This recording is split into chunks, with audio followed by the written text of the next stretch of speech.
All right. Good evening, everyone. Thank you so much for joining us for our presentation, Bike Share in Staten Island. And thank you to Mayoral-elect Eric Adams for having us tonight. My name is Sam Brown, and I'm the Events and Partnerships Coordinator at Transportation Alternatives, a nonprofit that advocates for walking, biking, and public transportation for all New Yorkers. One of the projects I work on is a city bike grant, in which we help City Bike expand their reach in the Bronx. Through this work, I've become very passionate about why bike share should exist in Staten Island, and I'm excited to share that with you tonight with my colleagues. Good evening, everyone. My name is Raisa Romain, and I'm an executive assistant to the First Deputy Commissioner at the Department of Homeless Services, and I'm passionate about issues concerning the quality of life. Hi, everyone. My name is Anna Backus. I'm the stewardship manager and also the manager of the Naval Cemetery landscape for the Brooklyn Greenway Initiative. Brooklyn Greenway Initiative acts as the catalyst for the development, establishment, and long-term stewardship of the Brooklyn Waterfront Greenway, which is a 26-mile protected and landscaped route for pedestrians and cyclists. Tonight, we're going to talk to you about the problem of bike share not existing in Staten Island, and we're going to discuss with you the context of that problem and the harms associated with it. And then we'll dive right into 3 options to address that problem, both public and private sector solutions that could potentially work to expand bike share in Staten Island. So the problem? No bike share on Staten Island. City Bike is successful in 4 other boroughs and Jersey City. So we have City Bike and bike share options in Jersey City, but we don't have it in all 5 boroughs. Very recently, City Bike expanded successfully to the Bronx and much deeper into Brooklyn and Queens than it had ever been, and ridership continues to grow. However, we've seen and heard no plans from City Bike or any other companies to expand this very successful program into Staten Island in the ways it's been implemented in the other 4 boroughs. More and more New Yorkers are using bikes for commuting. At the height of its use, City Bike ridership in the 4 boroughs went up to 2.7 million riders in one day. In Staten Island, it's easiest to get around by car. 13% of North Shore residents do not own a car, and 20% of North Shore residents live below the poverty line. So right now in Staten Island, with public transportation being limited and unreliable, being able to get around easily is a privilege reserved for the wealthy and something that people who live below the poverty line are scrambling to figure out.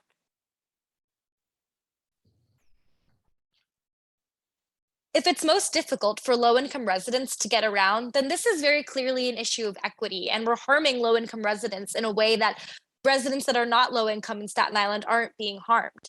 It's very difficult for teens to get around, both to school and for trips of leisure, if school or their friends or groceries or their summer jobs are not in walking distance. So having a bike share option would give teens more options for getting around. With more cars, we have more instances of traffic violence and death by car crashes. 2021 is on track to be the deadliest year in New York City for Vision Zero, and the Vision Zero project is a project worldwide to have traffic violence and deaths by car crash completely eliminated. And right now in New York City, we've seen more traffic violence and deaths by car than we have at this point in the year. There are also no options beyond car commuting for all residents in Staten Island, which is harmful for anyone who doesn't own a car, anybody who just wants a different alternative transportation. And with more cars on the road, unfortunately, that means more pollution, both noise, sound, and environmental pollution on Staten Island. Option 1, city-funded bike share program, a policy that mandates NYC to provide a subsidized bike share program on Staten Island. Despite the many challenges COVID-19 brought to Staten Island and its economy, cycling skyrocketed among borough residents. Cycling will continue to play a substantial role in the recovery of the borough's economy, especially as residents choose cycling as an option for commuting to work and school. Creating a policy to mandate and fund a bike share program on Staten Island will address many harms created by poverty and car culture on Staten Island. A policy that mandates and funds a public NYC DOT bike share program would greatly improve the lives of low-income residents of the borough who cannot afford a car to get around. Bike shares reduce street congestion and traffic, promote healthy lives through exercise, and provide low-income residents with a low-cost option for mobility without needing to worry about parking, traffic, or losing a bicycle to theft. A city policy that mandates and funds a bike share program on Staten Island will provide residents with a safe and low-cost alternatives to cars that are not currently available to them. While it can be argued that the city shouldn't be responsible for providing a bike share program to Staten Islanders, given that the private companies provide this service throughout the remainder of the city, Staten Island is also the borough that is the least served by MTA. There's only one subway line that runs intermittently along with a network of buses. These limited options require Staten Island residents to adhere to unreliable and spare schedules as their only option for public transportation. The city should be the only one to fill the gap in public transportation offerings in this borough. Staten Island's lower population density compared to the rest of New York's boroughs makes for a great opportunity to pilot a city-funded bike share program. It would require less investment in infrastructure and would enable evaluation with a more discrete sample set while experimenting with putting public transportation in the hands of New Yorkers via a city-funded program like bike share. Option 2, city bike expansion into Staten Island. Expand city bike to Staten Island with the same benefits for low-income residents that the other 4 boroughs have. In the first 3 years of its operation, city bike saved the equivalent of 13,370 tons of oil and reduced CO2 emissions by 30,070 tons and NOx emissions by 80 tons. Although Staten Island continues to be ignored, city bike has been growing steadily in Queens and the Bronx since its Manhattan and Brooklyn launch in 2013. In the last year alone, the bike share program expanded its docks to Upper Manhattan, the Bronx, and deeper into Queens and Brooklyn.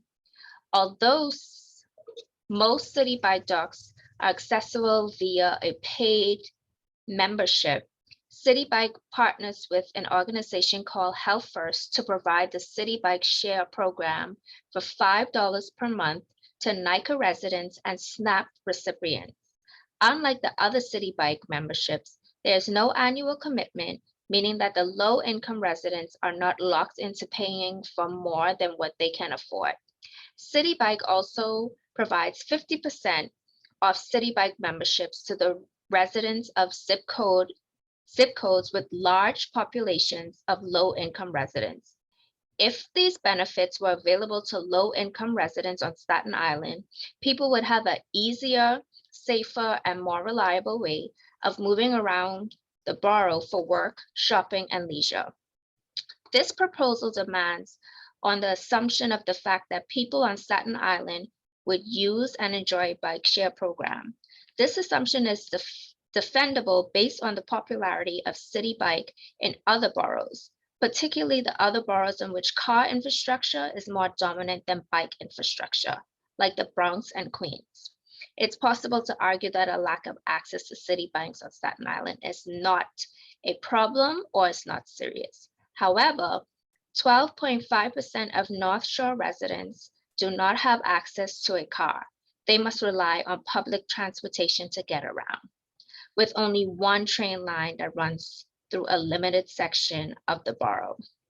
One singular ferry to Manhattan from St. George Street and an unreliable bus schedules. It is difficult to ignore that people who cannot afford a car cannot easily get around for work, shopping, or leisure.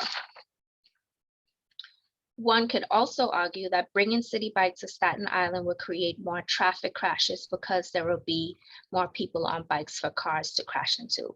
However, if people opt to ride a city bike, especially drivers who opt for a car, there will be less cars on the road for drivers to crash. Option 3. From July 2018 through December 2019, Staten Island participated in a dockless pilot bike share program along the north and east shores that was dual operated by the companies Jump and Lime. Riders took over 136,000 trips before the DOT announced that it would end the pilot. A new program provided by UK-based company Barrel was scheduled to launch in 2020. The launch was delayed due to COVID-19 and then ultimately shelved.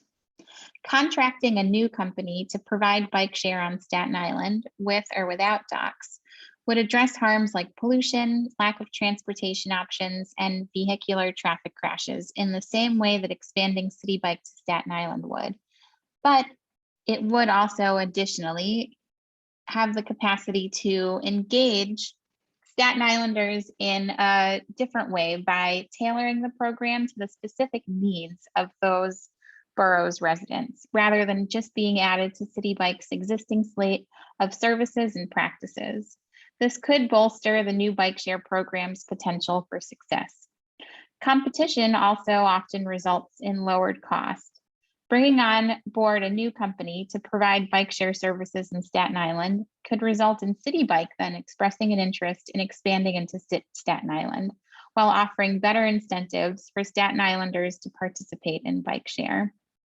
This could drive more overall buy-in from Staten Islanders and could influence long-term transportation habits in the borough.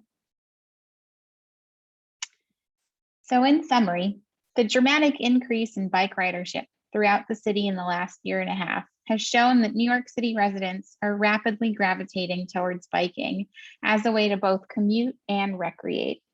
Access to bike share programs results in more New Yorkers using this pollution-free resource as a way to safely and effectively meet their transportation needs. Bike share programs have continued to expand throughout Manhattan, Brooklyn, Queens, and the Bronx in order to meet public demand, but a plan for a bike share program in Staten Island has yet to substantially materialize. Staten Islanders need access to this resource that so many other New Yorkers have come to rely on.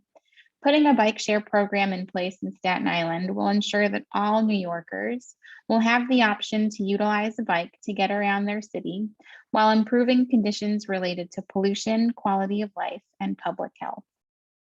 Options to address this include the city creating a bike share program in Staten Island, City Bike expanding into the borough, or a new private company launching services in the borough. All three of these options are viable solutions to the problem of no bike share in Staten Island. Thanks so much.